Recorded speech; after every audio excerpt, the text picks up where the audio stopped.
Hi friends, welcome back to another video. ఈరోజు మన recipe ఏంటంటే రవ్వ దోశ.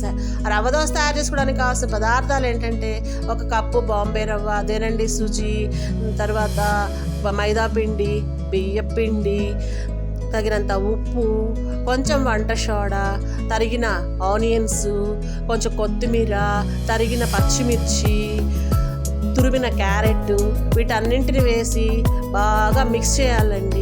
మిక్స్ చేసిన తర్వాత దానిలో కొంచెం మజ్జిగ వేసి కలిపి, కొంచెం వాటర్ తీసుకొని దానిలో వాటర్ వేసి కలిపి ఒక 20 మినిట్స్ పాటు దానికి రెస్ట్ ఇచ్చేయాలండి.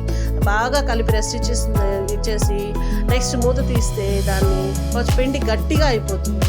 గట్టిగా అయిపోయిన పిండిలో కొంచెం వాటర్ కలిపి స్టవ్ మీద ప్యాన్ పెట్టి దోశ వేసినట్లయితే ఒక సైడ్ బాగా కాలిన తర్వాత రెండో సైడ్ టర్న్ చేస్తే రుచికరమైనటువంటి రవ్వ దోశ రెడీ.